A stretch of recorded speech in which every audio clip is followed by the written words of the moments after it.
What's up, everybody? Welcome back to another fantastic episode of This Uncanny Earth. Tonight, we're talking about flood myths, and we're going to be flooding some myths, I guess, is what that's going to entail. I don't know. Kinda, sorta. Sorry, a little bit. As always, I am your host. Hold on. We're going to do this illustriously. Oh, see, look at that. Look at that. You get that. You get some of that. You get some of that action. You're the Spooky. only person I Very know who spooky. needs a light show for a radio show. Yeah, but we're on video now, so it's different. It just hits different. It kind of looks like you just turned the lights off. That's all. Eat at Joe's. Eat at Joe's. Fat snacks. Fat snacks. What? Fat snacks. What's I don't fat know. snacks? Those big, giant Slim Jims that are like 5 times the size of a normal one. Or basically you just cutting off a piece of pepperoni. What's a piece of pepperoni? I'm not going to dignify that because now it's not a fine joke. Yeah, see, now it's not a joke. It's reality. It's streaming. Well, So, yeah, that's an Ohio anyways, convenience store. what is it? It's an Ohio convenience store. What is? Get out of town. What is an Ohio convenience store? Like The joke, that whole joke.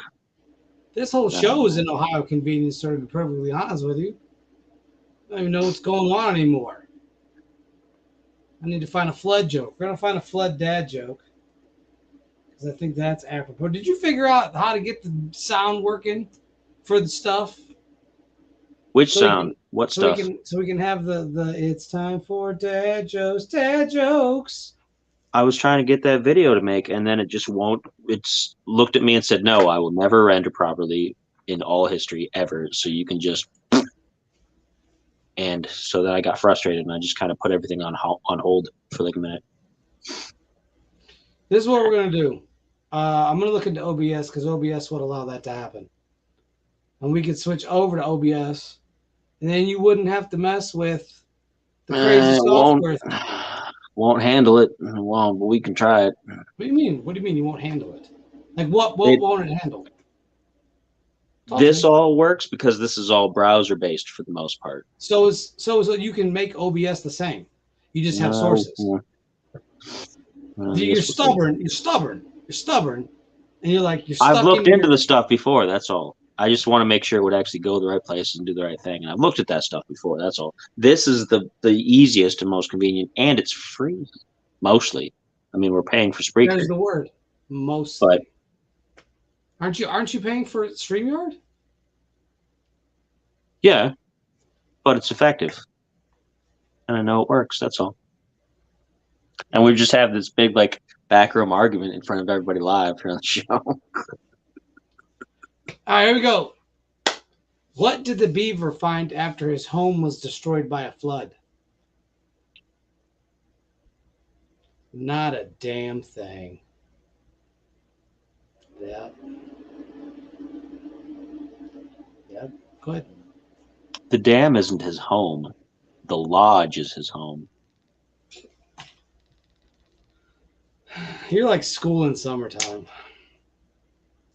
Yeah, I'm there when you need it, but you're not gonna like it. Like I said, school in summertime. Anyhow, tomorrow, Dunbar, PA, I will be speaking at the Morrill County Volunteer Fire Department. They're having a third annual UFO Expo. I will be there talking about giants, modern and ancient, and also adding something new. So you'll see some of the presentation I did last week in Morgantown, West Virginia. Thank you everybody who showed up for that one. Shouts out to Les Odell. He hooked that up amazingly, might I add. Fantastic time, fantastic people. And I'm in the process of negotiating another event for next year. So you guys probably going to see me a lot at these events now. I'll be doing a lot of speaking, so I hope you guys are primed and ready for that.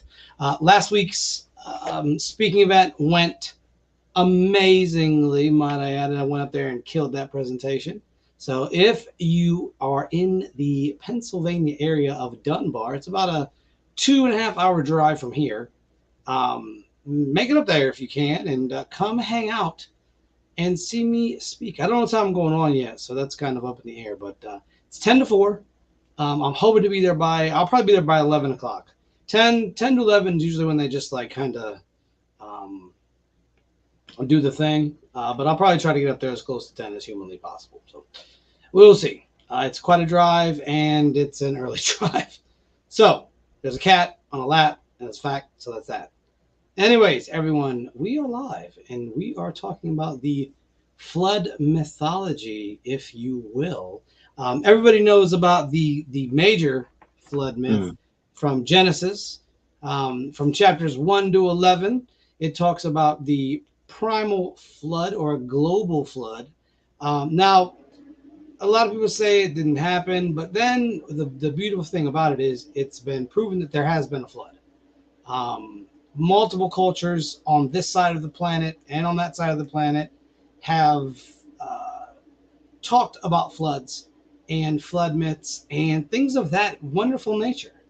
Um, so Christianity wasn't the first flood myth, or I should say, Judaism, biblical Old Testament wasn't the first, Hmm. but it's the one everybody knows, and that one involves you know, angels coming down or watchers coming down if you go with the Enoch text, and mating with human women.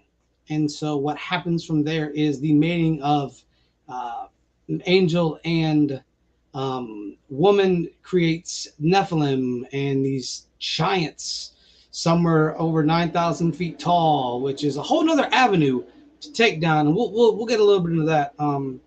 But so God says, you know what? The all are abominations. Well, at least in Enoch, in the other one, it's just mankind is being disgusting as a whole. Wickedness. Wicked. Wickedness is what it says, I believe. The wickedness is used multiple times during that, due to mankind's wickedness. And he's, God said, I am,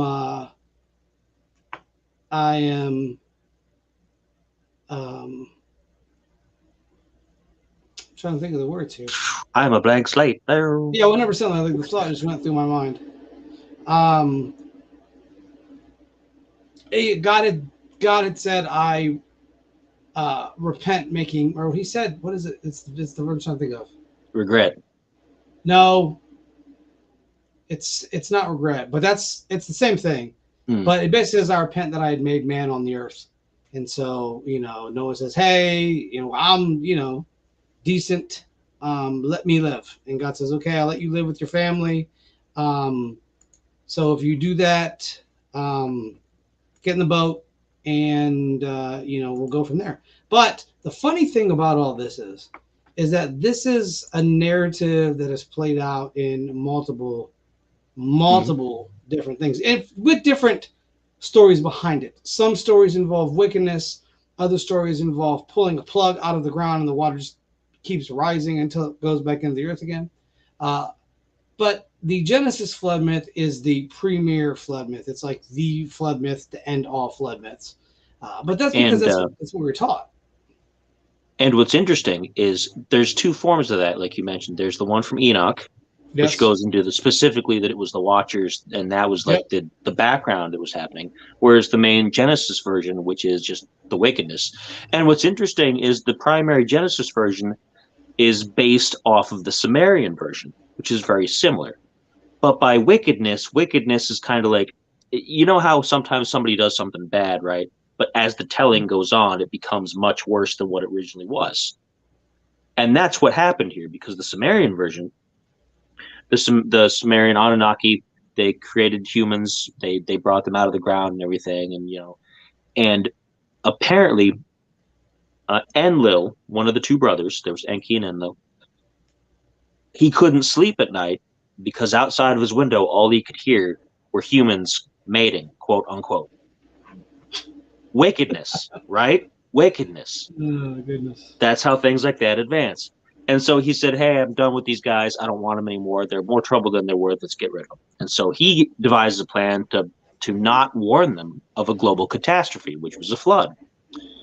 And his brother instead finds one of them, Utnapishtim, who is basically Noah, and says, hey, you know what? You got to do this boat. This thing is coming. This thing is happening. I don't want you all to die out, but I can't save everybody. So I'm going to save you. because you've been loyal, you've been great, you're just awesome in every single way. So you get your family, you get on your boat, you get some of your people together, everybody survives. And that's how the species continues to propagate after the flood's over. So the Genesis version takes that, builds on it, and makes it more direct. Like, you've been bad, you've been evil, you've been wicked. I'm going to destroy you on purpose.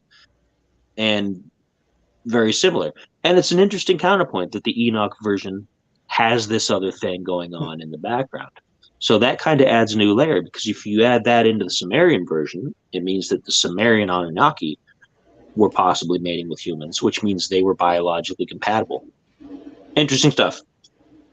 So we're going to jump in. Actually, one that connects is the Iranian or the Zoroastrian flood myth. Because what is a show without me talking about Zoroastrianism? What is it? Well, it's not a show, is what that is. It's not. But It just isn't. but the Veda Vada. Oh man, I probably butchered that. Videvdad. The Vedavdad mentions that Ahura Mazda plans to have a harsh winter storm. He warns Yima that there's going to be a harsh winter storm and then followed by melting snow. And so he advises Yima, or Noah in this case, to construct a vara, which is an enclosure. Um, and thus he does this to populate with the fittest of men and women, and with two of every animal, bird and plant, and supplies of food and water gathered the previous summer. So once again, we see that even in Zoroastrianism, because Zoroastrianism takes place in Iran, which is Persia, which is the Middle East, cradle of civilization type stuff, they have a lot of things in common when it comes to these flood myths. It amazes me how close Zoroastrianism is to Judaism. Uh, and they don't consider it one of the Abrahamic faiths. And I understand, because it's not directly uh, doesn't have the same people in it, or does it? That's the thing you have to look at too. Like, did they change the names to protect the innocent, like on Judge Dun, Wapner's court? dun. Right, right. Names are changed. Or that might not be Judge Wapner. That's probably Law and Order or something stupid like that. Dun, dun, dun, dun. Oh, that's Dragnet. There it Yeah, is. way back. There it is. Way back. Way back. Way back. So what I think is, like, Yima is Noah. I mean, Ahura Mazda, being the supreme deity in Zoroastrianism, warns Yima, or Noah, God. And if you look in the Bible, if you read in the Old Testament, it talks about Nebuchadnezzar, who they say was Gilgamesh, or Nimrod. They say Nimrod was Gilgamesh. But Nebuchadnezzar was Persian, and Persians at that time believed in Zoroastrianism. Also, the three magi that saw Christ, magi was a Zoroastrian term, and they were astrologers. So basically, they looked to the stars and they said, okay, we hear about this thing happening. We're going to go see Christ. And they didn't see him as a baby, saw him as a little boy. That's often misconstrued as them going and seeing him as he was born. No, they went and saw him when he was a little boy. So that being said, we really get a nice sense of this flooding. And the flood always comes with the ark, or an ark, or a boat, or something like a cat, where you put it in the water and it will float. And you put a bunch of people on that cat there that is on his lap, and he floats them to safety. So we have, like I said, in India, we have Mano and Matsya. And this legend first appears in the Shatapatha Brahmana. I got something right for once with Buddhism. That always is a tricky one, because there's always T's and G's and no vowels, and it's craziness. But it says that Matsya is the incarnation of Lord Vishnu as a fish, and he forewarns Mana, a human, about an impending catastrophic flood, and he orders him to collect all the grains of the world in a boat, and all living creatures, and the flood destroys the world. Of course, because the flood always destroys the world. It always reshapes it, terraforming it. We'll get to that later. Yes. Scientific stuff. There's good scientific stuff there. We're going to be talking about some spider theories about what the ark actually is. So you're going to want to stick around for that. You're not going to want to be slouching on your couching. Um, but yeah, so he's also accompanied by seven great sages, and they survive by boarding the ark. He pulls a safety, but it's just another um, avenue uh, in the flood mythos of that. And this one is a fish. We have in the Philippines, Ufagao. And one year, when the rainy season should have come, and it doesn't, the river ends up drying up. So the people dig into its grave, hoping to find the soul of the river. Remember, a lot of Asian belief systems and a lot of Native American belief systems have the notion that everything has a spirit. So, like your rocks, your trees, your rivers, everything has a spirit. And some Native Americans look Asian. Some of them look Asian. So you have to wonder. There's a term that the Smithsonian actually doesn't believe in, and I forget the term, but it's they don't believe that other cultures connected. They don't believe that people mixed. I forget the name of it. I just was reading it the other day in the book I was reading for the presentation. Actually, this book here, if you guys want to know, pretty decent book. Definitely check it out. I thoroughly enjoy it. I'm still reading through it. Actually, it's one of those books that I got to pull information from for a presentation tomorrow. But so they end up striking a great spring, but it angers the river gods, and so it begins to rain, and the river ends up overflowing, and it wipes out all of humanity, save for two survivors, Wigan and Bugan, who repopulate the earth once the waters recede. An interesting note here, and I want to get back to the flood myth in Genesis. Uh, I don't believe the flood myth was all over the world. There's just so if you go on to read after the flood, because it doesn't destroy the giants. King Og of Bashan is still alive, way past the flood. There were people still alive because what I've noticed, and this is I'm gonna say something else here.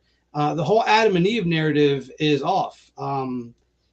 Because in the Bible it talks about I think it's like Genesis 1:6, and it says, "And God made humanity." So He made human beings, and He had Adam and Eve tend to the garden. So there was two people that tended the Garden of Eden, basically the food storage for the rest of the population. And so we also have in Genesis the Cain and Abel story where Cain slays Abel and is sent to Nod. And he says, "But they'll kill me." Who are they? Right? So there was whole civilizations that they don't talk about in the Bible. And incest is wrong. And God said it was Mm-hmm. wrong. But what you have to understand about the things God said, right? Because a lot of people say, well, the shellfish and the tie-dye, the shellfish was because people get sick and die eating raw shellfish. It's dirty. It's disgusting. You're not really supposed to eat it. People do. Shrimp's okay. Um, Same thing with the pork, honestly, yes. with Islam and Judaism, because uh, pork has a higher chance of containing parasites if you don't kill them off by cooking it Yes. correctly. Yes. And oftentimes the people in that area, they didn't it was a more primitive time. They didn't know how to cook things a certain way to kill out Yes. parasites. They didn't know about parasites. They didn't know Yes. about this kind of stuff. Yep. So this was an instruction, just don't eat it. If you don't eat it, you won't have to worry about the parasites. You won't have to worry about this or this or this. Just don't eat it. Simple. That's it. It does. It's not rocket science. And so, but people take it wrong and they say, well, that's evil, terrible, bad. But We know better now. We know we can kill off the parasites with our cooking and things like that. And in and hindsight, it seems silly, but we weren't there at the time. We yes, weren't there when some nobody who was like, I know how to make the meat. I'm gonna make the meat for right. everybody, and just like chops something up and just sticks it 3 seconds in the fire and says, "Oh, it's good and cooked." And there's worms and stuff coming off of it. I mean, they didn't Yes. know any better. We know And better now. and remember that whole part of the Bible is a survival manual for the people to survive. The dyeing of shirts, uh, that that chemical gets into your skin and seeps into your skin. So whatever you're wearing is going to seep into your skin. Once again, kills you. God was trying to keep people alive. And so it was a basic survival manual. Anyways, I got completely off topic, but he goes to Nod, and Good points, though. there's people there. There's people in Hmm. Nod. There's people. So A Adam and whole Eve, civilization, whole like an entire civilization, city, because they make him king. and Like it's a and whole yes, civilization. yes. And here's the thing. So God is he doesn't like incest. Like he doesn't. A lot of people say, well, what about the, well, look at what happens in incestuous relationships. I watched a whole documentary about it was sad too. In Pakistani, they will marry brothers and sisters. Not all Pakistani people are like this, mind you. I'm just the documentary was showing Culturally. the Pakistani people. Mm. Some of them were marrying brothers and sisters, never having children, and these children were mentally retarded. They were slow. They were mentally disabled, and it was like they had to live a life, and it really hurt to see that. But then when you read, you're like, this is why God said do not commit incest. So then I'm reading it and I'm like, Adam and Eve had kids, and then their kids mated with the kids that were outside of that, the adults, I should say, not kids, but adults mated with the other adults outside of that, the Hmm. civilization. You have to remember the Garden of Eden itself was more or less a giant food bank for the people to eat.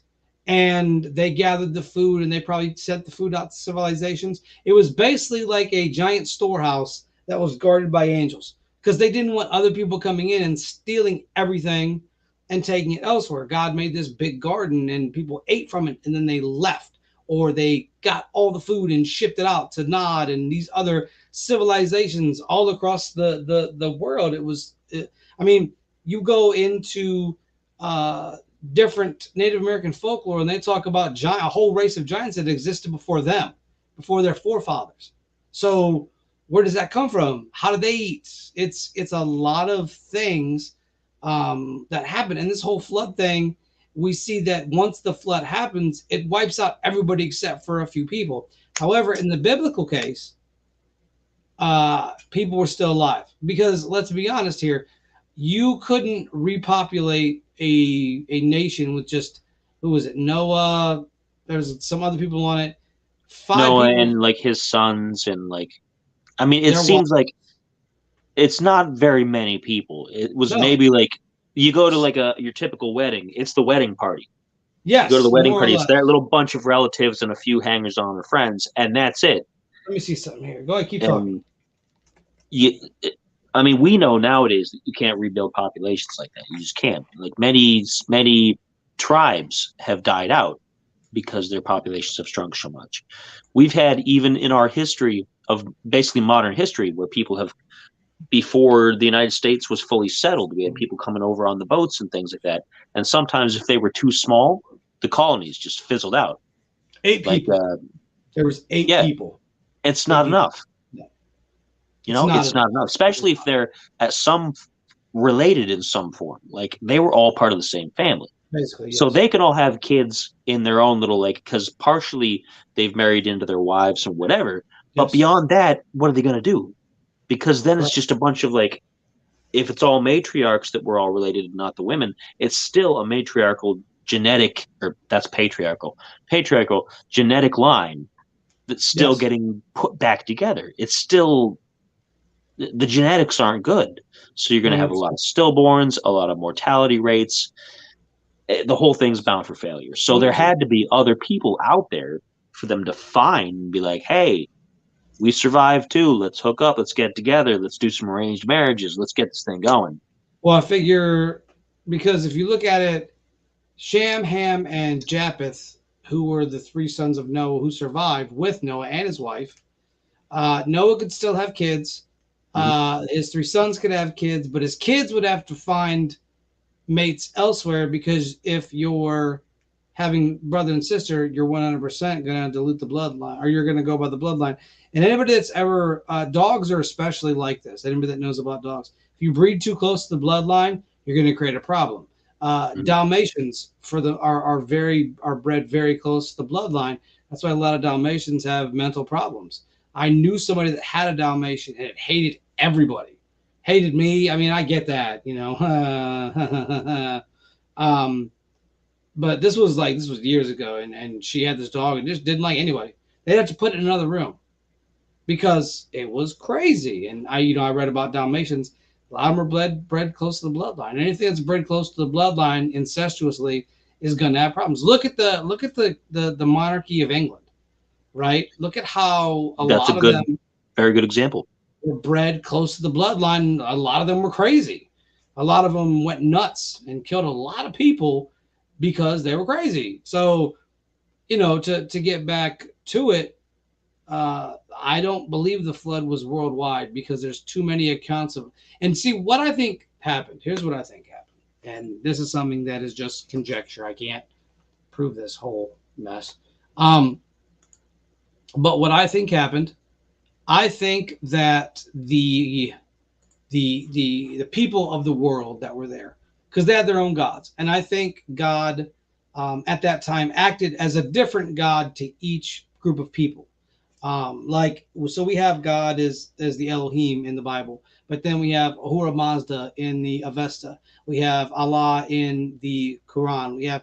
I think it's the same God. I think it's the same creator God in all of those religions. And so, because there's so many flood myths and people survive. Now, if we go off the notion that these people survive in each location, maybe God said, "Hey, I need to go to each location," but these people don't believe in the God of the Jews, right? They believe in another God. So what I'm gonna do is I'm gonna appear as their God. I'm gonna tell them the flood's coming. We're gonna get you on a boat. We're gonna do what we got to do. And what I think happened is all these people with the same God, who have the same God, and I believe this day that they have the same God, right? Um, and I think that they all got away. I think the wickedness was stamped out for the most part. Maybe the giants that were good were kept because we have notions. We have David and Goliath, which is far removed from the flood. We have that cat right there that's far removed from the flood. See, yeah, he's right there. If you look at him, yeah, he's not in the flood. He's still here with us this day. Um, but you see the notion that the people themselves survived. And so to me, it would make sense that yes, if the flood was worldwide, to kind of backtrack what I said about it not being Mm. worldwide, if it was worldwide, you would have all these survivors. And then that would make more sense for the breeding aspect of everything. Because then you can basically restart civilizations. And maybe, just maybe, that's how you have Native Americans, some of them looking Asian, some of them looking somewhat African, some of them looking fair skin. Is that once the flood receded, once the waters receded, people got busy. They had to recreate population, so they got busy. There it is. That's the best way to say it. Um, so I think by that notion, we have that it's highly possible that the flood myth, uh, being everywhere, had more than Noah, his three sons, his wife, and Noah's wife survived. That would be the only way to me that a worldwide flood myth could work if other cultures survived, not just the Judaic culture. Every flood myth has a survivor. Why is that? Why does every flood myth have a survivor? It's a central part. Like it's a really important part of the whole thing.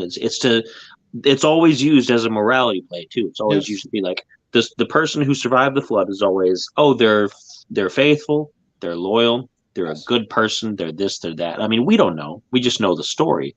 They might have just been in the right place at the right time, but we don't know. We Because don't. to kind of switch gears a little bit, um, even if you take out even if you take out an entire layer of everything that's spiritual or religious about it, which is kind of not giving it its due. But even if you take that all out, there's a lot of scientific evidence coming up, especially recently. We just saw an article, we talked about it, which is what set the show up, Yeah. that shows evidence for something that at the end of the ice age, when the glaciers were melting and all that other kind of stuff, for a lot of global flooding. Now, that does not mean that the entire planet was completely covered by water.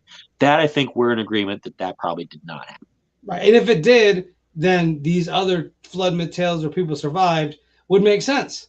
Then it Mm-hmm. would hold more weight, as it were, than it would if, like you said, if it's just Yeah, in one locale. But my thing is though, with all these other ones, it very well could have been worldwide. It's just they survived. I You think know, what it was enough of a worldwide event. It was at least a big event that happened everywhere in a series of stages, maybe, because I don't think everything flooded all at once, all at the it's same possible. time. But I think over a number of years, there was enough flooding in enough major parts of the world that enough people saw it and were like, okay, this is Yes. a huge event. This is a huge thing. And because at the time they weren't connected with other civilizations, they Oh, hadn't developed a means to travel as far, or maybe they had, because we that's have right. evidence here in the United States of the Chinese being here in ancient times. Yes, We have evidence Romans. here of the Romans, and much later the Vikings, of course, before America Yes. was technically discovered, Yes. and even possibly the Egyptians may have been here at some point in our history because there's been some strange out of place artifacts along the Mississippi River. So, but the assumption is that these civilizations didn't know each other yet. So if there was some kind of event that made them all have a flood myth, it had to have affected everybody in different areas. And yeah, like I said, I don't think the entire planet was completely covered by water, but I do think it was catastrophic enough that enough major low-lying areas were covered up because people tend to live in low-lying areas. They live in valleys. Yes. Yeah. People don't usually go up and live on mountains by choice most of the time. Unless you're a Shaolin monk, then you pretty much live in the mountains. Yeah, I mean, for the most part, we don't do that unless it's for defense or it's for like the people like to live in lowlands, live on coasts, and of course, those are the places that are going to get covered up by water because they're lower. They're lower than sea level. If you're on the coast, anybody who knows about Florida right now with the hurricane and everything, man, like Yes. every time there's a hurricane, Yes. Florida gets pummeled on those 100%. coasts and those islands. And it's like, in 100%. New Orleans, same thing. It's a floodplain, but people Yes. live there because they like it there, and you're not going to change their Well, mind. it's warm. Yeah. It's nice temperatures. People will go where it's nice. Like you don't see people rushing to Minnesota. Like let me go jump into Minnesota. Like I had a buddy that lived in Minnesota once, and he said that they had battery chargers on the power lines. Like they had a set of cables because it would be so cold, your battery would stop working. Um, there's a place in Russia that I was reading about that it's like negative temperatures all year round. They have to keep the Hmm. car running, legit running, because if they don't, the battery will freeze up and the car won't work anymore, and they'll have to Yeah. wait again. So nobody's rushing out there, but people live there. Nah, nah, People nah, will nah, nah. endure hard floods, hard times, like dusty roads. They'll endure it. They'll live in these places because it's nice.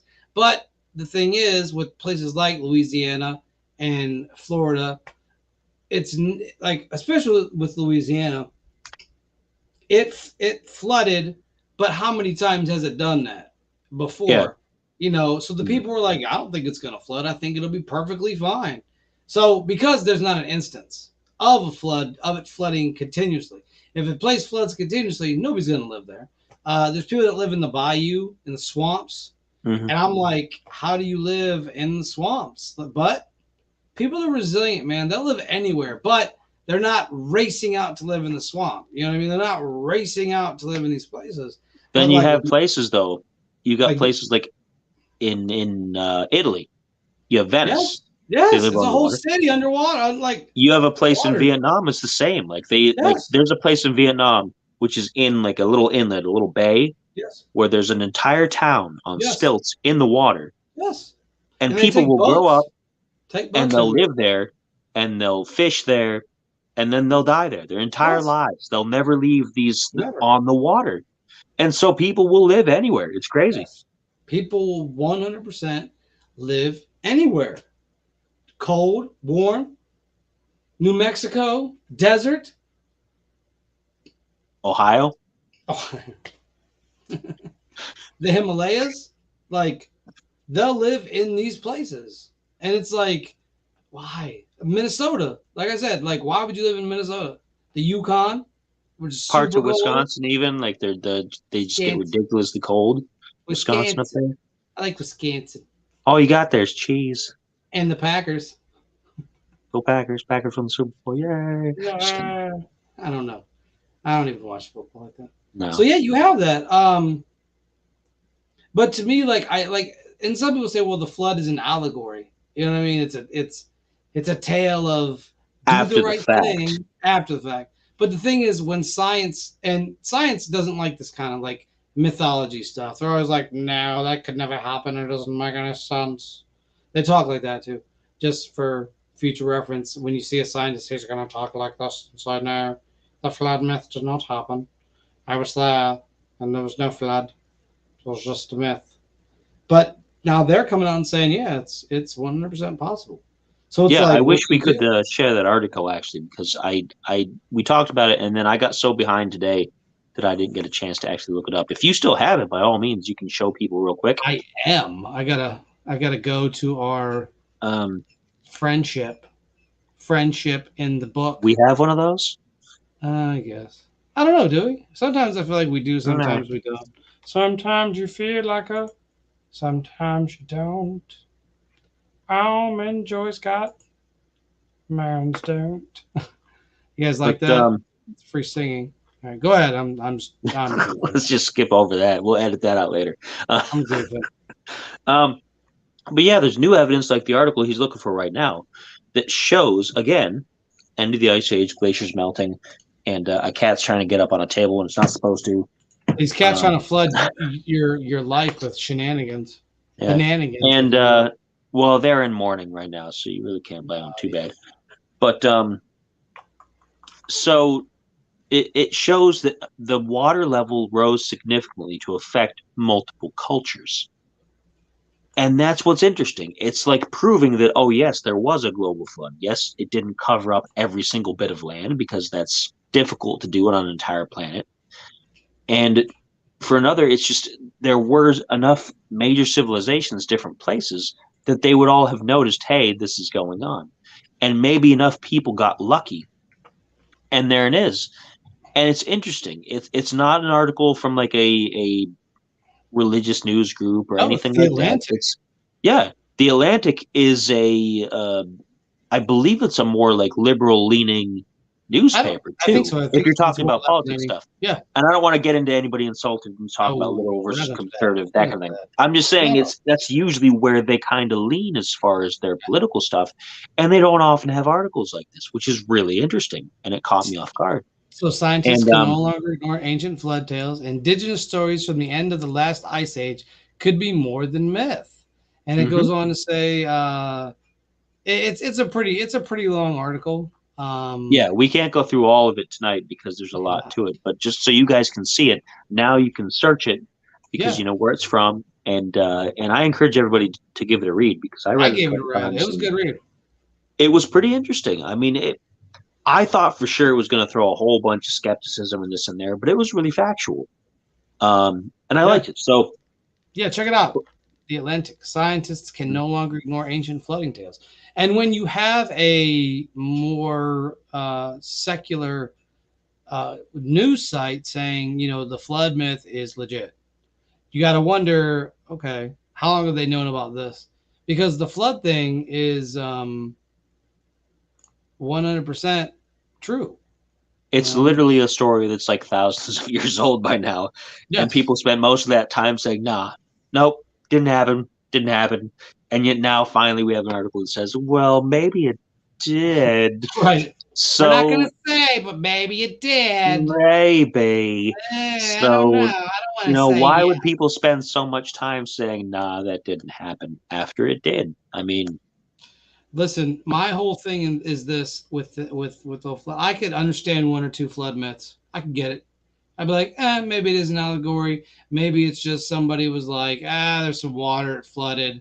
Let's make up some stories about it. Big time goofing. Because me like and in my Egypt, they talk about how the yeah, Nile floods, and they figured, oh, that's all that they got theirs from because of the local flooding that right, happens all the right, time. right. And me and my coach get together and we goof off. So maybe two goofballs made it up. However, when you have multiple cultures spanning the entire globe, what in the world is going on? There has to be Mhm. something there. There's got to be a story that's 100% facts. And I don't think we'll ever get that story, mind you, because there's too many stories.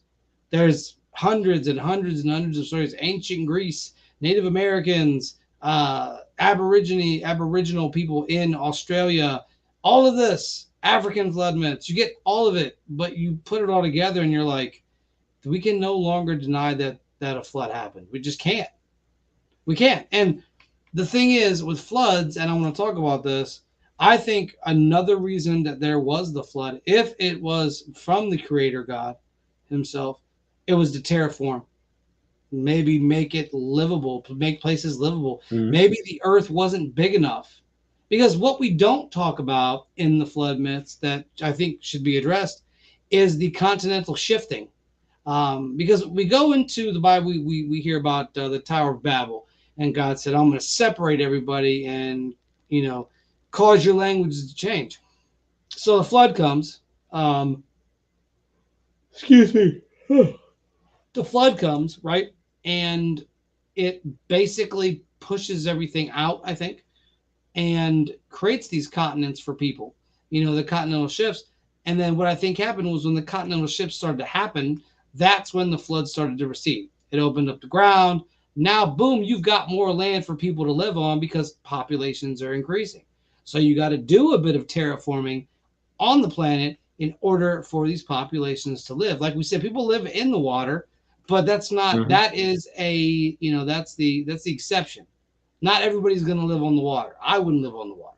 It doesn't seem just something I want to do. I like to live on the land. I like to be able to walk around. Can't really do that in this place unless you want to walk around on a boat. Can't go for a jog. You can't go. You can go for a swim. That's fun. Like the first 6 times, then like you're done. You know, you're done. You want to get out. But the reality of it is, maybe the flood was used to terraform to give more land to people because we were expanding at an exponential rate and thus causing the planet to, or thus causing the land to be too much. People engaged in wickedness, um, hedonism, all that. And then started killing each other, probably ate each other, did these barbaric acts because more or less people had to die. The population had, Survival. yes. And God said, all right, you guys doing this, I'm going to get rid of you guys. But I'll save a select amount of people, and then I'll put them on a boat, and then I'll open the continents up. Then that'll drain the water. Then you guys can go to your land, and you'll have more land. You won't have to fight. You'll be able to make your own kingdoms, your own civilizations. You won't have to fight. However, mankind's a goofball, and they're still going to fight. We're still going to fight, no matter what. But I think God, in His infinite wisdom, said, "I can make these continents bigger." And maybe, just maybe, that's why you can't find Atlantis because he sunk Atlantis. Maybe Atlantis was one of those wicked places that got sunk. So, you know, and nobody will be able to find it, just like Iran. Nobody will ever be able to find Iran with pillars except me. I know where it is. I'm going to find it. But in reality, Atlantis, Lemuria, Mu, all these mythological places could very well have been real. Then the flood comes, continent shift, continents get absolutely obliterated. It's gone. So I don't know. That's my rant Now over. it's interesting that you get into that because that leads into something else. Because most of the myths also have they talk about not only, and we mentioned this a little bit ago, they talk about not only the people who survived, but they talk about the preservation of species. And you think about it and you think, okay, two by two, all the animals on this big boat. Logistically, when you get into it, it all falls apart because how are you going to keep the predatory animals away from the non-predatory animals? How are you going to feed them all? How are you going to do all this? So then you start thinking, okay, let's look at it through a different lens. And if you're looking at it as like a terraforming perspective, you have to make sure you preserve some of the other life forms that were already there as well. So how do you do that? If you think terraforming, you're thinking possible technology. And if you're thinking technology, there's got to be better ways to preserve species. Now, modern Yes. day, we know about DNA. Yes. What if at the time, so did they? In which case, you have a male DNA strand and a female DNA strand. Male and female, two of each type. They take a sample from everybody, they put them on an arc, which is a storage unit of some kind. Could be a quantum supercomputer, could be all kinds of things. We don't know. I mean, this is all pure conjecture right here. But you look at it like that, and all the things is feasible. Um, we have right now, we have that big seed vault in, where is it? It's somewhere like, is it in Greenland or Iceland or something like that? So It's let's that look big, it up. Look it up. it's that doomsday seed vault or something or other, where they're storing seeds that can be used to raise crops. Basically, they're all basically food seeds and things, and they're saving. And it got damaged recently. They had some event, like there was, I don't know what happened. They said it was like partially damaged, but they didn't lose anything in it, so that's good. Yeah, There it is. it's the global seed vault, Yeah, you and you couldn't look say the at that, first word. Svalbard, The Svalbard, Svalbard, Svalbard, the Svalbard. Svalbard. But you see that, and we're capable of that right now, right? It, And so it's you think, okay, it if holds. anybody Go ahead.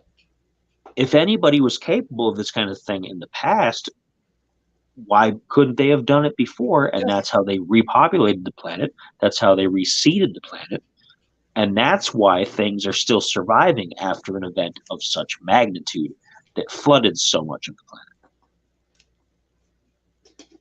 Now, if we look at the Svalbard Global Seed Vault, it says it has 1,165,041 seed varieties from almost every country in the world, with room for Mm-hmm. millions more. Its purpose is to back up gene bank collections to secure the foundation of our future food supply. So, in case it all goes to S, you got this place out in the snow. Yeah, let's walk here to get our seeds in this snowy climate. Um, and then it talks about why do we need a global seed vault? There's 700 gene banks around worldwide, avoiding disasters such as lack of funding or poor management. Something as mundane as a poorly functioning freezer can ruin an entire collection, and the loss of a crop variety is as irreversible as the extinction of a dinosaur, animal, or any form of life.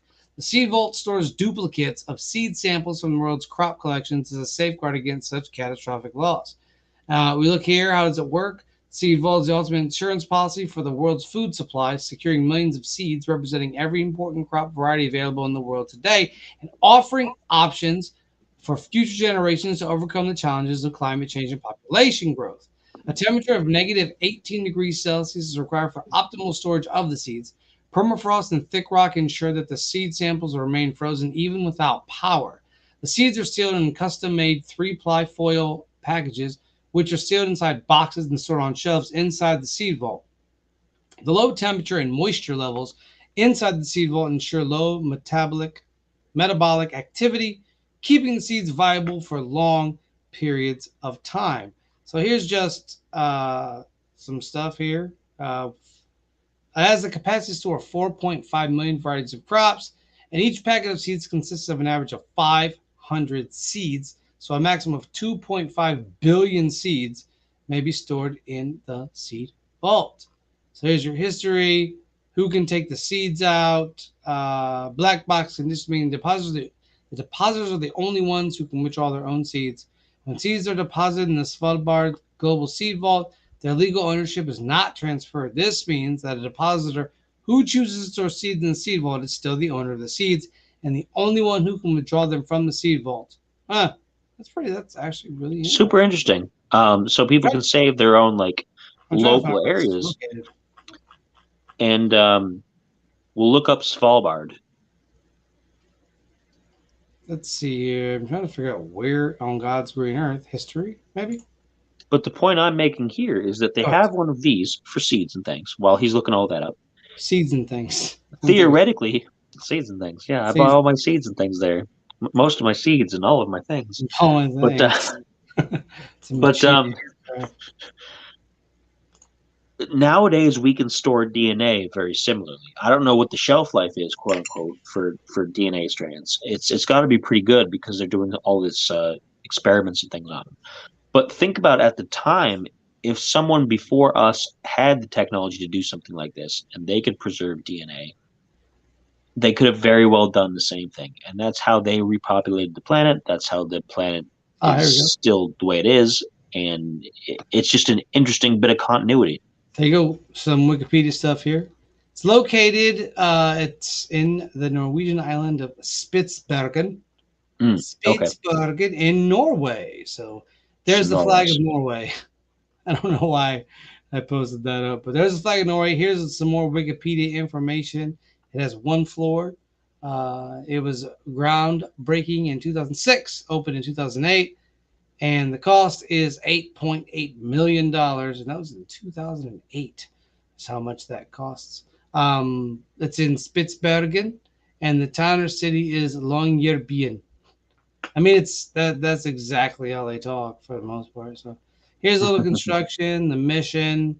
Um, you got like a lot of stuff here where the gene banks like of the Philippines was damaged or destroyed by flooding. Flooding, hey, there it is. There's some flooding for you. All right. Anyways, I just wanted to kind of give you guys that, and we now return to our regularly scheduled program. We're pretty much wrapping up now. We've only got about 9-10 minutes left. Yeah. But We'll open but up yeah, the floor for it's questions. You guys got any questions? My face is right next to the microphone, so you guys should ask me questions. Ask some questions in the chat. Ask some questions in the chat. Come on, we got questions. Ask that cat a question. You can ask that cat if it likes cat food or not. If it likes tuna, wet, dry, whatever. Just ask some questions. she likes tuna, and she will claw your eyes out if she thinks there's tuna in there. In your She's eyes. that kind of a cat. Yeah, she's been known to like claw into people in search of fish and food, or just because she feels like it. Search of fish and food. She claws because she feels like it. I feel that. I feel that in my soul because I claw because I feel like it. So, anyways, so I guess we're in agreement on the fact that the flood happened. I think that we can Hmm. agree that the flood happened. And it was a big enough event that it could be classified as a global event. Well, if there wasn't enough continental space for human beings, it would have been worldwide. Hmm.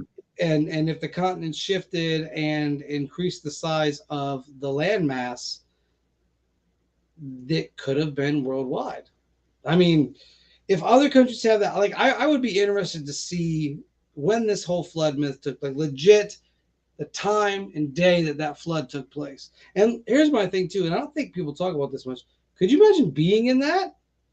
Could you imagine just Hmm. all of a sudden it rains and it doesn't stop, and you're like, "Yo, why is it not stopping? What's like why? Why is the flood not stopping?"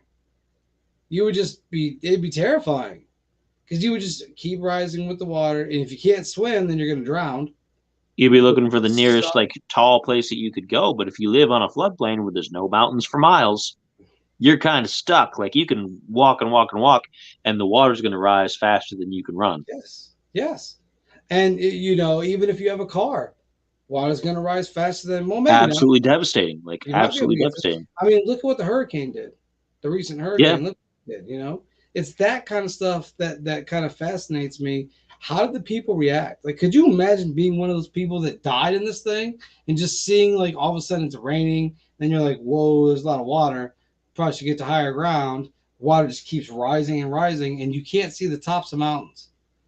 Like, it's that high up. We're talking 1,000 feet elevation higher, whatever the highest mountain is, which I think is what Everest. Isn't Everest the highest mountain? Um, I think still, yeah. I think K2 is up there as well, which is I think is in India. I think highest Kilimanjaro. mountain. I said I think it's Everest. Yeah, so Mount Everest is 29,032 feet. K2, which is the second, is 28,251 feet. And the Kangchenja is 28,169 feet. What did you say, Spider? Kilimanjaro. Maybe that's K2. Maybe Could that's be. just the name for it. Let me see. Nope. Let's see. So you said Kilimanjaro. I thought it was a higher mountain. Maybe it's not. That like I'm like trying to spell it is because I'm trying to spell it off the top of K my I head. L I M. Manjaro.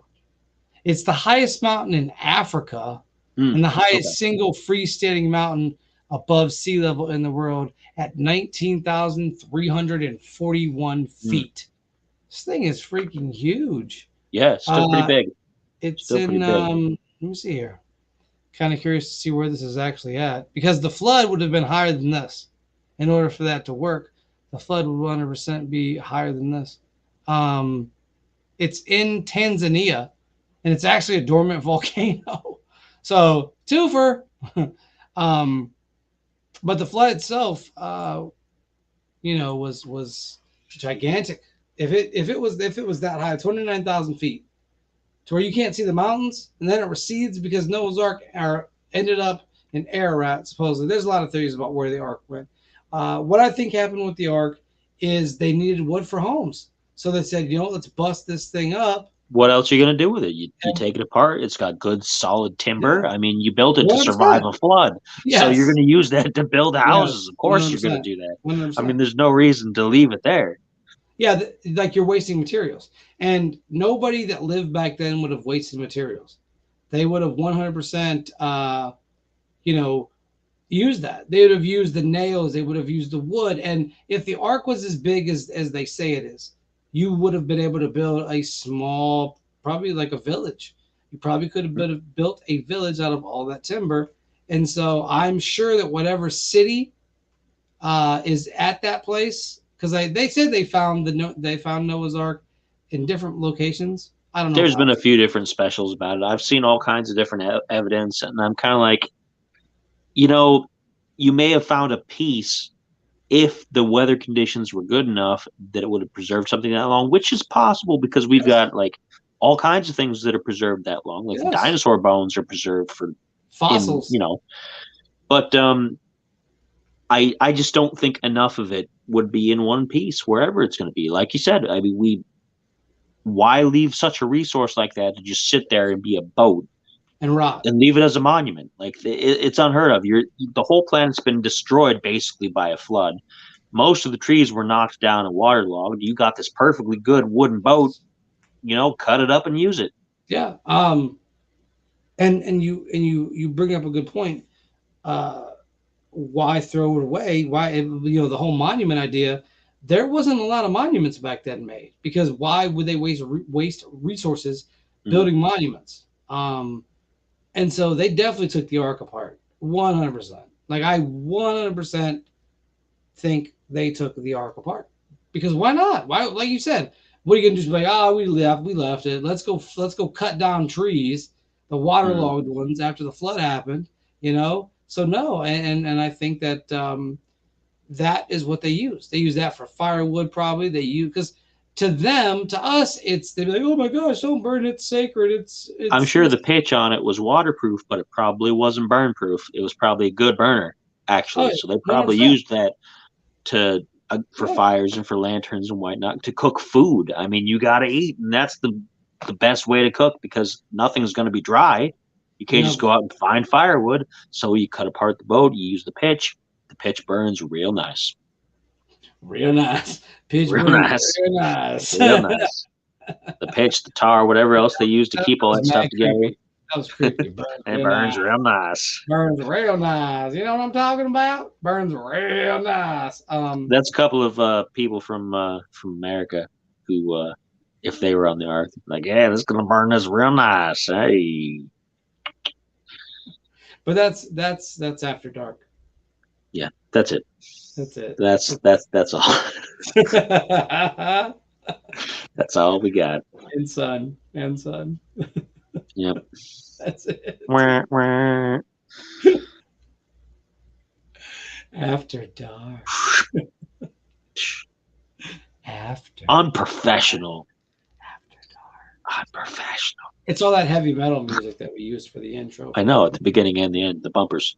the bumper cars. Bumpers.